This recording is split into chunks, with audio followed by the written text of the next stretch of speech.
இன்றைக்கி நம்ம ப்ரெட்டை பயன்படுத்தி அருமையான டேஸ்ட்டில் ஒரு சூப்பரான ஸ்வீட் எப்படி செய்கிறதுன்னு பார்க்கலாம். இந்த ஸ்வீட் வந்து சாப்பிட்றதுக்கு உள்ள ஸ்டஃபிங்கோட நல்ல க்ரீமியாக அவ்வளோ ஒரு அருமையான டேஸ்ட்டாக இருக்கும்.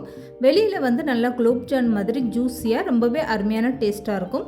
இந்த மாதிரி ஒரு ஜூஸியான ஸ்வீட்டு நீங்கள் எந்த ஒரு ஸ்வீட் கல்லில் போய் கேட்டாலும் கிடைக்காதுங்க. இது வீட்டிலே ரொம்ப ஈஸியாக அவ்வளோ ஒரு அருமையான டேஸ்ட்டில் செஞ்சு முடிச்சிடலாம். இது செய்கிறதுக்கு அதிக பொருட்களே தேவைப்படாதுங்க. வீட்டில் இருக்கக்கூடிய பொருட்களை பயன்படுத்தி ரொம்பவே ஈஸியாக செஞ்சு முடிச்சிடலாம். Hello friends, welcome to சமையலிலே.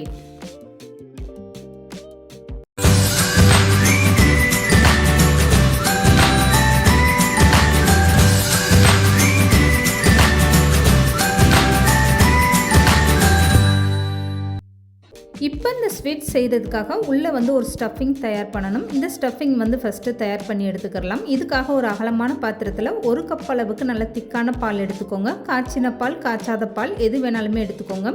1/2 cup அளவுக்கு பால் பவுடர் சேர்த்துக்கோங்க.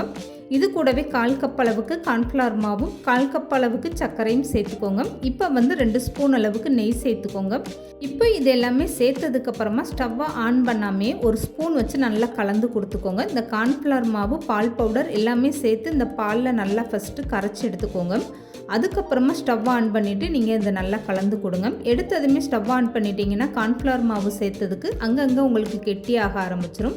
இப்போ பாருங்கள், இந்த மாதிரி நல்லா கெட்டி விழுகாமல் பாலாக நீங்கள் கலக்கி எடுத்துக்கோங்க. இதுக்கப்புறமா ஸ்டவ் ஆன் பண்ணிவிட்டு ஸ்டவ்வை மீடியமாக வச்சுட்டு இந்த மாதிரி ஸ்பூன் வச்சு நல்லா கைவிடாமல் கலந்து கொடுத்துட்டே இருங்க. இந்த மாதிரி கலந்து கொடுக்க உங்களுக்கு கார்ன்ஃப்ளவர் மாவு சேர்த்துருக்கிறதுனால சீக்கிரமாகவே நல்லா கெட்டியாக ஆரம்பிச்சிடும். இந்த நேரத்தில் உங்களுக்கு ஏலக்காய் வாசனை பிடிக்கும்னா இதில் கொஞ்சமாக ஏலக்காய் தூள் சேர்த்துட்டு நல்லா இந்த மாதிரி கலந்து கொடுத்துருங்க. இப்போ பாருங்கள், இந்த ஸ்டஃபிங் வந்து நல்லாவே கெட்டியாக ஆரம்பிச்சிருச்சு. இந்த அளவுக்கு நல்லா திக்கானதுமே நீங்கள் ஸ்டவ் ஆஃப் பண்ணி இதை அப்படியே வேறு ஒரு பாத்திரத்தில் எடுத்து வச்சுருங்க. இப்போ பார்க்கும்போதே உங்களுக்கு தெரியும் எந்த அளவுக்கு நல்ல க்ரீம் மாதிரி இருக்குன்னு. இதை வந்து அப்படியே அதே பாத்திரத்தில் வச்சிங்கன்னா ரொம்ப கெட்டியாயிரும். அதனால் வேறு ஒரு பாத்திரத்தில் எடுத்து வச்சுக்கோங்க.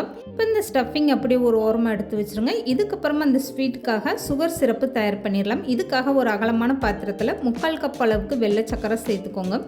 1/2 கப் அளவுக்கு தண்ணி சேர்த்துட்டு ஸ்டவ் ஆன் பண்ணிடுங்க.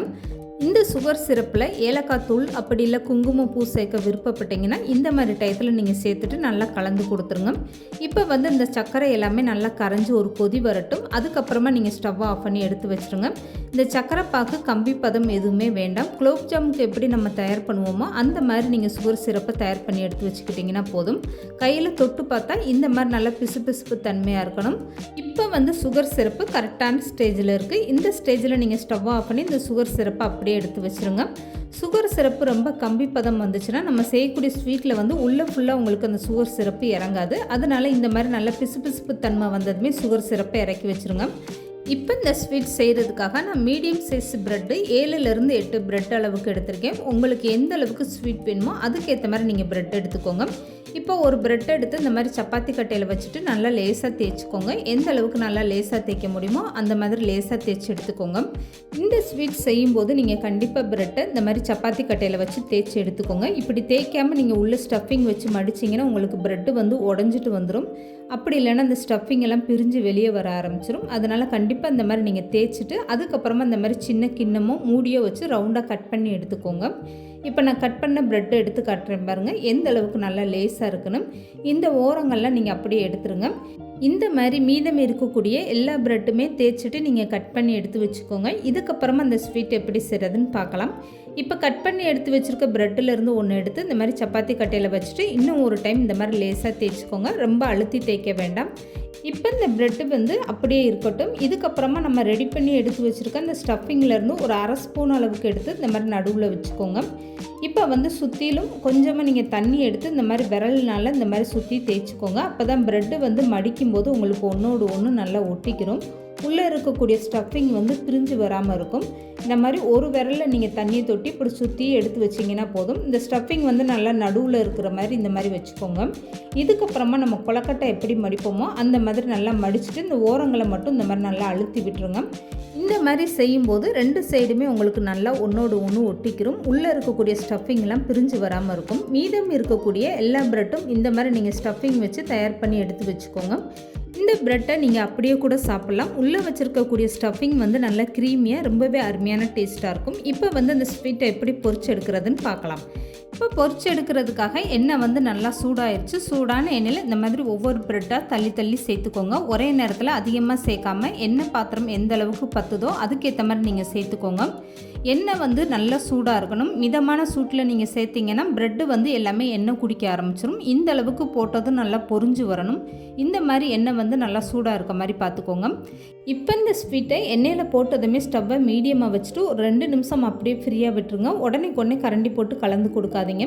2 நிமிஷம் நல்லா பொரிஞ்சதுக்கப்புறம் கரண்டி வச்சு இந்த மாதிரி பரட்டி விடுங்க. 2 பக்கம் இந்த மாதிரி நல்லா திருப்பி விட்டு நல்லா இந்த மாதிரி செவந்து வரணும். இந்த மாதிரி எல்லா ஸ்வீட்டுமே நல்லா செவந்து வந்ததுமே எண்ணெயை வடிச்சிட்டு வெளியில் எடுத்துருங்க. இப்போது மீதம் இருக்கக்கூடிய எல்லா ஸ்வீட்டும் இதே மாதிரி நீங்கள் பொரிச்சு எடுத்துக்கோங்க. பொரிச்சு எடுக்கும்போது கம்ப்ளீட்டாக நீங்கள் ஸ்டவ்வை குறைச்சி வச்சிடக்கூடாது. மீடியமாக வச்சுட்டு இந்த மாதிரி நீங்கள் பொரிச்சு எடுத்துக்கோங்க. இப்போது பொரிச்சு எடுத்த இந்த ஸ்வீட்டை அப்படியே உடனே சுகர் சிரப்பில் சேர்த்துருங்க. சுகர் சிரப்பு வந்து நல்லா கம்ப்ளீட்டாக ஆறி இருக்கணும். இந்த ஸ்வீட் வந்து நல்லா சூடாக இருக்கணும். இப்படி இருக்கும்போது நீங்கள் அப்படியே சுகர் சிரப்பில் சேர்த்திங்கன்னா தான் சூடோடு இருக்கும்போது இந்த சுகர் சிரப்பெல்லாம் நல்லா உள்ளே வந்து இழுத்துட்டு உங்களுக்கு சாப்பிடும்போது நல்லா ஜூஸியாக இருக்கும். சுகர் சிரப்பு சூடாக இருக்கும்போது நீங்கள் இந்த ஸ்வீட்டை சேர்த்திங்கன்னா அப்படி குழஞ்சி போன மாதிரி உங்களுக்கு இந்த ஸ்வீட் வந்து எடுக்கும்போதே பிஞ்சுக்கிட்டு வந்துடும். இந்த மாதிரி முழுமையாக உங்களுக்கு வராது.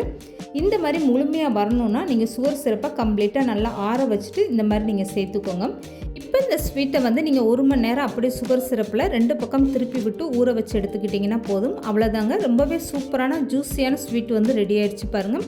இந்த ஸ்வீட் மேலே கொஞ்சமாக நீங்கள் பாதாம் பருப்போ இல்லை பிஸ்தாவோ இந்த மாதிரி துருவிட்டு சேர்த்துக்கோங்க. அவ்வளோதான். பார்க்குறதுக்கே எவ்வளோ சூப்பராக இருக்குது பாருங்கள். இது சாப்பிட்றதுக்குமே அவ்வளோ ஒரு அருமையான டேஸ்ட்டாக இருக்கும். இந்த ஸ்வீட்டை வந்து நீங்கள் அப்படியே சுகர் சிரப்பில் ஊற வச்சுட்டு எப்போ சாப்பிட தோணுதோ அப்போ எடுத்துக்கலாம். இந்த வீடியோ பிடிச்சிருந்தா லைக் பண்ணுங்கள், ஷேர் பண்ணுங்கள். மறக்காமல் சமையல் டிலீட் சேனலை சப்ஸ்கிரைப் பண்ணுங்கள்.